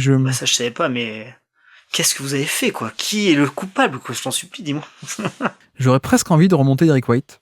Non mais alors là le problème avec moi c'est littéralement mon joueur préféré donc je peux te faire tout son profil, il y a aucun problème, tu vois, et en plus dans ces bonus entre guillemets t'as 100% de bonne possession défensive et ça c'est un truc je pense que la plupart des autres mecs l'ont pas dans ces niveaux. Ouais, effectivement, mais tu vois vu comme ça, pour moi Derrick White est de manière automatique un peu au-dessus, alors que Jamal Murray, je me pose un peu la question, mais parce que tu vois, Jamal Murray n'a pas du tout le playmaking. Jamal Murray, on n'a pas du tout le playmaking de Garland. Alors cette année, il est efficace, Murray, un peu, il est au niveau de la moyenne. Mais tu me diras, Garland n'est pas si loin que ça non plus. La défense, je trouve pas que Garland soit à ce point catastrophique et Jamal Murray, il est pas mal, mais c'est pas non plus la folie. Tu vois, j'aurais presque envie de tout changer, de reclasser un peu à la hausse Derrick White, ensuite Jamal Murray et ensuite Darius Garland. Est-ce qu'un truc comme ça te plairait ou pas? Ah bah moi si tu me dis on remonte White jusqu'à la 6e place, je te suis, je te dis le mec n'a pas d'objectivité sur White tellement. En plus je regarde, tu vois, Murray, il y a même pas un volume de scoring énorme quoi en fait. Non. Tu vois, c'est parce qu'en fait moi pour un White justement ça peut être une de ses limites, c'est-à-dire que ça reste pas une des premières options de son équipe offensive et tout, mais il y a une super efficacité, un volume qui est, je sais même pas combien il met de points par match, mais 15-16 dans ces eaux-là, qui est pas énorme, mais super efficace. Et je veux bien entendre que si t'as un mec à côté qui met 27 points, voilà, c'est pas le même rôle. Mais Murray, c'est même pas ça en fait. C'est même pas ça. Donc oui, clairement, ça me choque pas si tu me dis ouais, t'es devant Murray. Ok, bah faisons ça alors. Faisons ça. Donc on reclasse, on remet... Comme ça en plus, je pensais à ça aussi, mais ça permet de rapprocher Derrick White de Tyrese Maxey aussi, qui est par là. L'écart m'allait pas, mais ça me va de la rapprocher un peu plus comme ça. Donc on aurait Maxey 14, Derrick White 15. On insère Garland par là. On met ensuite Jamal Murray, Desmond Bane et Jarrett Allen. Ok. Bref, faisons comme ça, on peut y aller. Et donc, petit quiz pour finir. Nous sommes le 6 mars 2024 et c'est un crossover de l'espace sur un joueur que t'aimes bien, sur Sam Hauser. Est-ce que ça te parle, cette action marquante de la saison ou pas? Toi, le fan de Boston, qui est sur le terrain? Est-ce que t'es capable de me citer des joueurs sur le terrain au moment de cette action marquante de Darius Garland? Darius Garland, Donovan Mitchell? Non, pas sur le terrain. Caris LeVert? LeVert, oui, sur le terrain. Max Strus? Max Strus n'est pas sur le terrain, non. L'ancien de Philly, shooter, un peu costaud. Oui, qui était attaquant à l'Olympique de Marseille, ouais, tout à fait. Attends, je l'ai plus. Comment il s'appelle? Mamad. Tu connais pas Mamad? Nyang, George Nyang. Oh là là. Exactement, George Nyang et pas Mamad. George Nyang. Donc c'était lui genre ouais en 3-4 donc Allen ou Mobley. Allen, ouais, en effet. Pas Mobley. Il reste un dernier qui est une légende du Miami Heat. Non, Tristan Thompson? Non, meilleur joueur de l'histoire de la franchise de Miami. Je l'ai pas. Ah, c'est Dean Wade. Exactement. Et ça doit être le match où il nous remonte 21 points ou je sais pas quoi, où il met plein de 3 points. Je crois que c'est ça, ouais, début mars. Du coup, j'ai le match en tête là, du coup. Ouais, je crois que c'est ça. Tu t'es pas fait avoir par mon Dwayne Wade, Dean Wade. Bien joué. Et donc, côté Boston? Donc Hauser, donc ça doit être un moment où il y a un peu des remplaçants. White est là, oui, tout à fait. Pritchard? Non. C'est pas Pépé et Peyton Pritchard, c'est un autre Pépé sur le terrain. Fil pressé. Non. Attends. Un autre Pépé, un autre papy, quoi. Orford. Orford, d'accord, Orford, Hauser, Tatum. Non, pas lui, l'autre. Brown. Ouais. Et du coup, il me manque qui? C'est horrible, c'est là où je galère le plus. Sam Hauser, Orford, Jalen Brown, Derrick White et Porzingis. Et Porzingis, tout à fait. Voilà qui est sur le terrain. Au moment de ce crossover de l'espace sur Sam Hauser.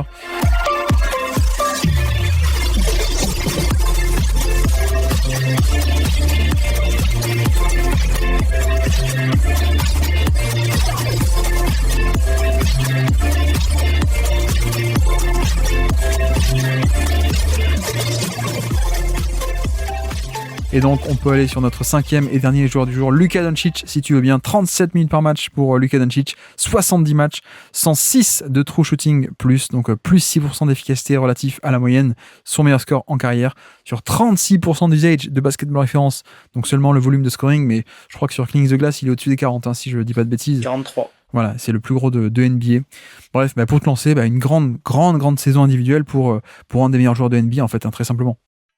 Qu'est-ce que tu veux que je te dise? Et là, le défi, c'est de parler de Doncic. Voilà, driver d'élite, finition au cercle d'élite, short mid élite, 37,8% sur les pull-ups à 3 points, sur 8,5 tentatives. C'est pas mal. Flèche élite. 15,3% de shooting fall percentage, flèche élite. En légère baisse. Oui, c'est vrai que... voilà. 78,6% au lancer franc. Ah! Pas élite. C'est un des rares domaines où le mec ne surdomine pas. Régime de tir hyper compliqué. Il est en autocréation énormément, même s'il a un tout petit peu plus assisté que la saison dernière qui était vraiment énorme. Mais j'ai pas grand chose d'autre chose à dire. C'est un des meilleurs générateurs d'attaque de toute la ligue, et pas pour la première fois, pas pour la première année en plus. Au niveau du passing, c'est certainement un top 2 de NBA. Je vois pas ce qu'il sait pas bien faire en fait. En termes offensifs, je vois pas là où il est nul. Peut-être que parfois on peut lui reprocher de tomber un peu trop amoureux de son pull-up à 3 points, mais quand je regarde après sur des très gros volumes, c'est exceptionnel. Donc j'ai pas grand chose d'hyper intéressant à dire en fait. Je trouve pas que son défaut c'est de pas gagner les titres, peut-être. C'est pas ça son défaut.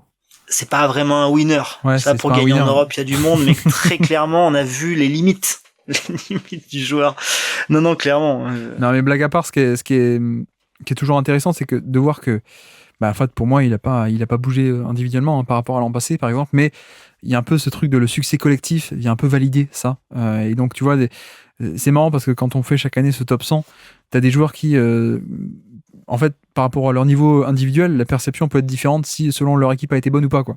Clairement, Doncic aurait pas été vu aussi bien que cette année, mais parce qu'il y a le succès un peu collectivement. Alors que l'an dernier, on disait ouais, mais c'est un soliste, ok, il fait ses chiffres, mais c'est un soliste. Alors que là, c'est un monstre, il amène son équipe en finale.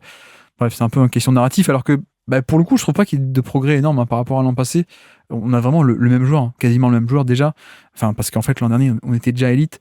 Mais oui, c'est en plus de ça. Donc, je parlais un peu du succès collectif en fin de saison. Il a aussi un style de jeu qui est parfait pour les playoffs. Paradoxalement, contrairement à ce que beaucoup de monde pense, hein, parce que le fameux James Harden, le mismatch, ça marche pas, mais en fait si, c'est pas parce que James Harden n'a pas gagné de titre que ça marchait pas. C'est les playoffs, c'est vraiment on va chercher le mismatch, on crée le switch ou le mismatch, on va le cibler, on l'attaque, et ça on a vu que c'était redoutable en fait, hein. On a cet aspect complètement dingue de il peut cibler tout le monde et il peut les punir, soit en allant au panier contre des plus petits, soit en faisant danser sur des pull-ups à 3 points. Donc c'est un espèce de mismatch killer qui d'ailleurs plus que la moyenne, hein, parce que il peut même te tuer des mecs comme Anthony Edwards, comme Jaden McDaniels, qui parce que ok, t'es bon, t'es élite, mais t'es même l'élite de l'élite, mais t'es pas assez costaud, donc merci, au revoir, quoi. je te passe à travers, comme on a vu, il aura roulé dessus. Et puis ouais, comme tu dis, si on rentre un peu dans le détail, le meilleur driver de NBA, assez nettement. Alors pour le coup, premier aussi en termes d'efficacité, hein, je veux dire, 1,37 points par tir en fin de drive, premier de NBA, sur un volume qui est assez énorme de 18 par match. Il fait un peu moins qu'avant parce qu'il y a aussi Irving, alors qu'avant il était un peu tout seul, donc le volume a un peu baissé, mais ça reste un volume de mammouth. Et puis en plus, il faut rajouter le passing aussi sur cette efficacité en drive. Tu vois, c'est pour moi ça qui démarque un peu de quelques autres drivers un peu monstrueux, genre SGA, genre Giannis ou des mecs comme ça, c'est qu'il y a un passing encore plus haut niveau, plus cet aspect de puissance aussi, ou dans le style, en fait, il est le style de jeu, je veux dire, hein, pas le style l'interception. Dans le style de jeu, il est très très lent, très en contrôle, toujours sous contrôle, ce qui fait que en fait, il est lent et puissant, donc tu peux pas le perturber, quoi. Il avance, il va sur ses spots et puis il marque. Donc meilleur driver de NBA, meilleur passeur aussi, peut-être. On peut combiner avec ça, ou comme tu dis, top 2 avec Jokic. Oui, top 2, moi j'ai dit, mais avec Jokic. Oui, c'est plutôt deuxième que premier, peut-être, sans doute, mais bon, c'est quand même pas mal d'être top 2 dans ces deux catégories, pour le coup. Et tu vois, pour te répondre, peut-être la faiblesse qu'il aurait dans son profil, c'est sans doute le manque de flexibilité de son profil, le manque de polyvalence et cet aspect de il peut pas jouer off-ball tant que ça. Il a pas beaucoup de synergie en tant que joueur off-ball, de finition off-ball, même en spacing. Il peut prendre des catch and shoot, mais c'est pas ce qu'il aime faire, etc., etc. Donc mine de rien, oui, on a quand même certaines limites il a un profil qui est assez rigide dans son style de jeu. C'est pick and roll, son style de jeu, c'est la Luka Doncic offense. On est d'accord, c'est assez rigide. Mais en même temps, il est tellement fort dans ce style de jeu-là que presque cet aspect de j'ai pas de plan B, on le voit pas tant que ça, quoi, au final. Je pense que les meilleurs joueurs de la planète, on peut accepter le fait qu'ils aient une certaine rigidité. Je pense que Jokic, pour le maximiser, t'as été obligé de mettre quand même certains profils à côté pour notamment la défense et tout. Ils en sont plutôt pas mal accommodés. Ça me dérange pas vraiment. Même si des fois, moi notamment par rapport au final NBA, si on pouvait rééquilibrer un tout petit peu, qu'il ait un tout petit peu moins de munitions, que Irving s'occupe un tout petit peu plus du jeu, de manière à ce qu'il a un petit peu plus d'énergie pour la défense, tu vois, si tu veux, mais c'est un léger rééquilibrage entre guillemets. Pourquoi pas mais qu'est-ce que tu vas aller reprocher à un mec qui génère autant de points soir après soir? En plus, il y a eu beaucoup de minutes cette année. Enfin, je veux dire, il a enquillé peut-être la plus grosse saison de sa carrière et d'assez loin finalement, en fait, même en termes de volume global, parce qu'ils vont quasiment au bout, quoi, au final, en sortant des énormes adversaires en play-off. Comme tu disais, je pense que c'est certainement le joueur à l'heure actuelle qui se transpose le mieux en play-off, et dès sa première série, en fait, il était comme ça, en fait. Oui, il a failli battre les grands Clippers. C'est vraiment une ode à la technique en plus, ce mec. Oui, je suis d'accord. Tu vois, même en plus là-dessus, c'est que la défense, tu parlais de ça, je l'ai pas trouvé si scandaleux que ça en défense, pour le coup, sur ces playoffs-là notamment. Mais il y a le fait qu'il soit grand quand même, en fait. Il y a le fait qu'il soit grand quand même. Mais en fait, après, ça va être des moments où le mec il peut plus juste. Enfin, c'est peut-être un des joueurs qui, de par sa charge, son physique, on le voit très humain dans certaines périodes au niveau de la fatigue, en fait. C'est vrai qu'il y a certains joueurs, des fois, tu te dis, mais ils sont jamais fait. En plus, on a eu LeBron pendant 15 ans et t'avais cette sensation que le mec était toujours de la première à la dernière minute à fond. Avec Luka, on a quand même on voit des limites en termes de ce qu'il peut produire sur une somme d'effort total, en fait, tout simplement. Donc non, je l'ai pas trouvé scandaleux, mais des fois, en plus maintenant avec Irving à côté, je trouve que c'est pas dérangeant s'il en lâche un petit peu. Et si justement il vient prendre, cette année il a pris 2 catch and shoot à 3 points par match, l'année dernière c'était 1. Donc pourquoi pas aller un peu en ce sens pour le décharger un tout petit peu. Oui. Mais d'un autre côté, ce que va créer Irving sera tellement moins performant et efficace que c'est un compromis. C'est pas le même style et bon, c'est peut-être une mini nuance par rapport à d'autres profils, mais en effet, il a ce style un peu figé, mais en même temps, il est tellement bon aussi là-dessus que voilà. Mais non, la défense, en effet, je trouve que il joue quand même plutôt pas mal avec ses atouts. Tu parlais de la taille, mais il y a au moins cette viabilité de par la taille et même en termes de QI basket, quoi. Tu vois, le bon placement, etc. Alors, il y aura peut-être pas forcément des efforts de dingue, tu n'auras pas des séquences on-ball à la Anthony Edwards ou des mecs comme ça, ou parfois Westbrook qui peut faire un effort et qui, t'as une possession hyper flashy. Mais je trouve que c'est quand même pas mal en termes de défense off-ball notamment. Et puis, c'est vrai que l'autre amélioration de cette année, en tout cas la nouveauté, c'est 38% à 3 points. Et ça, c'est quand même la première fois de sa carrière qu'on a un tel chiffre. Donc, j'ai hâte de voir par la suite, est-ce qu'on est juste sur une saison un peu anomalie et que ça va redescendre au 35-36 habituel au niveau de la moyenne, ou est-ce que ça va se maintenir? Mais en tout cas, cette année, de facto, on a eu 38% à 3 points sur plus de 10 tentatives, meilleure efficacité qu'il ait jamais eu, en plus un volume énormissime. Donc ça fait aussi partie de, on évalue la performance 2024, surchauffe ou pas, en tout cas on le prend en compte, et ce qui fait que d'ailleurs, on l'a dit, on a dit que c'est sa meilleure efficacité aussi en carrière au général, plus 6%. Ce qui est un peu dommage, c'est ce que son régime de tir fait que il a pas forcément autant d'efficacité générale que d'autres. Tu vois, il a plus 6, on sait que Giannis, il va taper plus 10, plus 15, Curry plus 15, plus 20, Jokic aussi, ou des mecs comme ça. Bon, ça se fait aussi. C'est le penchant aussi d'avoir un régime de tir à ce point compliqué, c'est que il y a aussi un certain plafond, même si tu regardes zone par zone, il est excellent partout, quoi. Donc ça fait aussi partie du jeu, quoi. Pour le coup, avec 76% au cercle avec 0 dunk, c'est pas mal. C'est pas mal.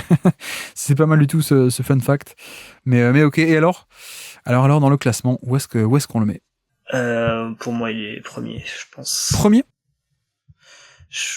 Ouais, je pense. Je pense qu'il génère. Enfin, ouais, je le vois tellement générer beaucoup de choses offensivement. En fait, je vois pas beaucoup d'équivalence en NBA à l'heure actuelle, offensivement. Alors après, le problème avec Giannis, c'est que tu vas avoir tout le côté défensif aussi. Mais non, en fait, ce qu'il y a son scoring ok, mais tout ce qu'il génère à côté, je trouve, est une qualité folle, quoi, en fait. J'avoue que j'étais plutôt deuxième, moi. J'étais plutôt deuxième dans le duel avec Giannis, pour justement cet aspect défensif assez transcendant. Et puis, là encore, effectivement, c'est pas le même degré de création pure, mais Giannis est aussi à ce point incroyable en termes d'efficacité, de menace aussi. Et voilà, je sais pas. Donc, toi, tu serais plutôt Doncic devant. Ouais, bah après c'est très personnel en fait finalement. Après, moi qui aime bien les gros défenseurs, c'est vrai que de ce point de vue, Giannis, ça lui fait énormément de points entre guillemets d'avance. Bah, c'est ça, et puis c'est pas que de la défense, la Patrick Beverley, quoi. Tu vois, c'est aussi Non, une non, défense non, intérieure qui a pas mal de points. Et comment dire, je pense je pense que Doncic est le meilleur attaquant des deux. Ça, on est d'accord là-dessus. Hein. Je pense qu'on est d'accord. oui complètement. Je pense, enfin assez Ouais. nettement. Bah, tu vois, par exemple, justement, on parlait de playoff. Là, peut-être qu'en saison régulière, on peut discuter. Je pense qu'en playoff, on discute plus. Voilà. Oui, ouais, c'est vrai que bon après il a été blessé, Giannis, mais oui, je te rejoins sur cet aspect de ça se transpose pas pareil. Mais non, ce que je voulais dire, c'est surtout que Doncic est meilleur en attaque que Giannis. Ça, je pense qu'on est d'accord. Et après, pour moi, ce surplus de à quel point Doncic est meilleur en attaque, c'est plus faible de à quel point est-ce que la valeur ajoutée en défense de Giannis est plus grande que Doncic. C'est pas, je sais pas si Non, mais j'ai je été suis clair, mais d'accord. pour moi, Et cette année, la défense de Milwaukee, elle s'est bien cassée la gueule. Alors, il y a plein de c'est vrai. trucs, mais c'est quand même bien vautré, euh, avec toujours le même personnel intérieur, plus du tout le même à l'extérieur, et puis des changements de coach et machin. Il y a plein de trucs qui n'ont pas été. Euh, c'est intéressant. C'est intéressant. Et par rapport à tout ce qui est un peu en dessous, hein, Kawhi Leonard, Kevin Durant, Tatum, pour toi, il n'y a pas d'hésitation alors? Non, je pense plus le Kevin Durant de maintenant, du coup. Ouais, je suis d'accord. Je dis plus celui de maintenant, parce que quand à l'époque où il tapait des 114 ou 115 de true shooting plus dans des mauvaises années, j'aurais peut-être pas dit la même chose. Et puis il y a tellement moins de synergie avec le reste du collectif.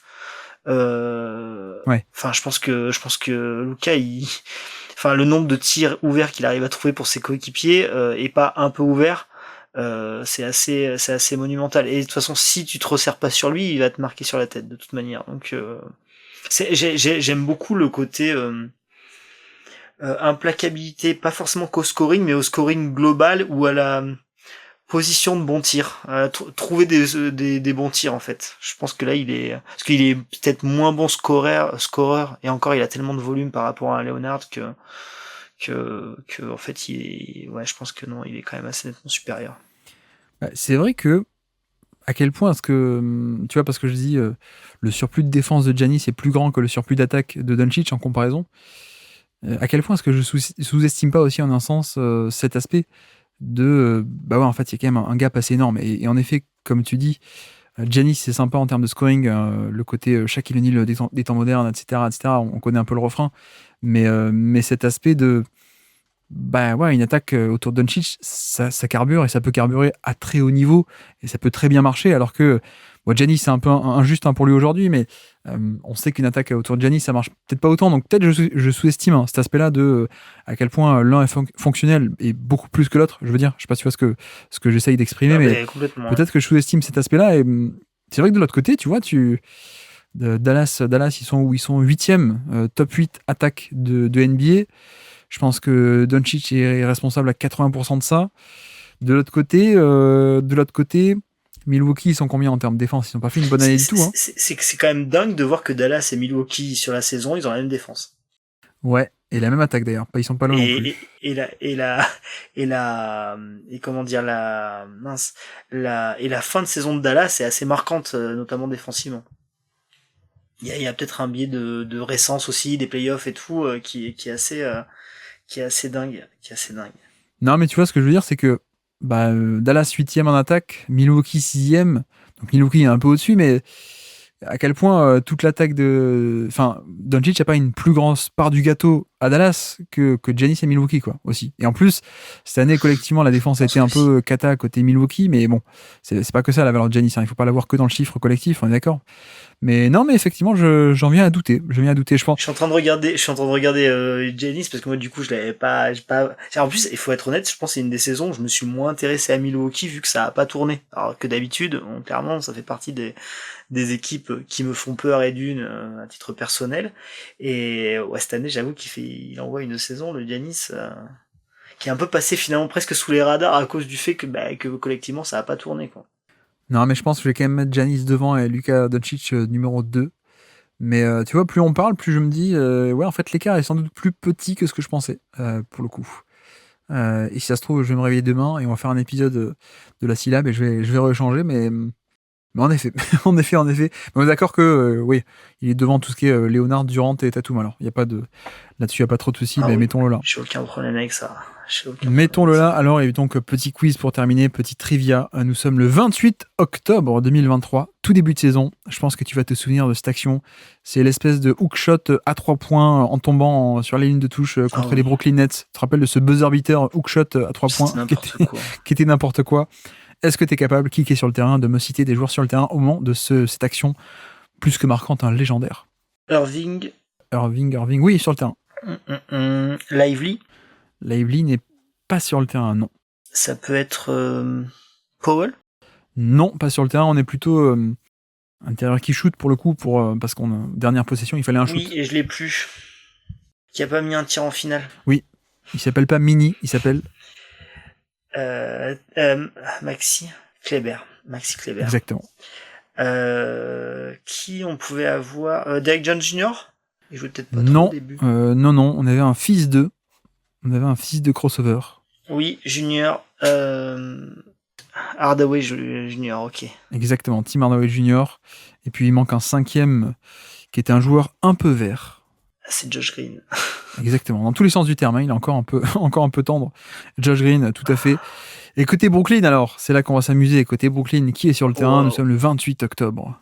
Michael Bridges. Michael est là, oui, tout à fait. Claxton. Non, pas sur le terrain. Dorian Finney-Smith. Oui. Deron Sharp. Deron Sharp n'est pas sur le terrain. On est en full small ball. L'ancien du Jazz. Non, il était déjà au Suns. Il est parti à l'intersaison. O'Neal. Exactement, Royce O'Neal est sur le terrain, oui, tout à fait. Cam Thomas pour défendre, peut-être pas. Eh ben si, il était sur le terrain, Cam Thomas. Wow. J'en suis à combien, 4? Et donc ça te fait 4, je crois, il t'en manque un dernier. Qui aime bien Dallas d'ailleurs. Qui est revenu à Dallas. Dennis Smith Jr. Non, qui était là du run en 2022, qui a été échangé et qui là vient de re-signer à Dallas. Oui, qui a été échangé avec Dennis Smith, Dorian Finney-Smith du coup. Oui, tout à fait. Je l'ai plus. Spencer Dinwiddie, ok. Et en plus il est revenu, d'accord. Spencer Dinwiddie, en effet. Ah oui, il sera l'année prochaine. Oui, tout à fait. Il sera là pour mettre quelques tirs et puis ensuite redevenir normal, puisque c'est un peu le cycle Dinwiddie, c'est je vais à Dallas, je fais 20 bons matchs en étant hyper efficace au shotmaking et puis ça redevient comme avant. Et bref, voilà qui est sur le terrain au moment de cette action, et puis je fais le récap avant qu'on se quitte de qui est-ce qu'on a parlé aujourd'hui. On a parlé de Luka Doncic qu'on a inséré à la 2e place de ce classement. On a parlé de Darius Garland qui vient s'insérer autour de la 16e place. Isaiah Hartenstein un peu plus en dessous, autour de la 19e place, pardon, si je dis pas de bêtises. Michael Porter Jr. un peu plus bas, autour de la 23e place. Et puis Tyler Herro, autour de la 30e place qu'on a inséré entre Dejounte Murray et Keegan Murray. Donc voici pour les 5 du jour. Et en tout cas, je te remercie beaucoup, Vince, d'être passé sur le Basket Lab et sur la syllabe en particulier. Merci à toi, c'était super. Merci à tous d'avoir suivi cet épisode, j'espère que ça vous aura plu. Et donc voici pour déjà ce 8e numéro, on arrive bientôt à la moitié. Je pense pas qu'on fera un épisode de demi-saga, on va plutôt rester un peu dans le rythme, et on traitera, je pense, tout ce qui est un peu les reclassés, les repêchés, ceux qui n'étaient pas dans ma playlist mais qui pourraient... Voilà, c'est tous les Malik Monk, Zubac, etc. Je pense qu'on discutera à la fin. Ce sera plutôt pas mal, donc je pense qu'on fera comme ça. Donc n'hésitez pas aussi sur le Discord ou en commentaire YouTube de venir apporter qui est-ce que pour vous pourrait aussi intégrer ce top 100. Et puis voilà pour aujourd'hui. Et donc la prochaine fois, nouvelle QV. Et la prochaine fois, on va se retrouver pour un épisode avec Shai Gilgeous-Alexander, Chris Middleton, DeAndre Ayton, Jonathan Kuminga et Pascal Siakam. Et donc sur ce, je vous remercie une nouvelle fois de nous avoir écoutés jusqu'au bout. Un grand merci à Vincent d'être passé sur le Basket Lab. Et moi je vous dis à très bientôt. Ciao.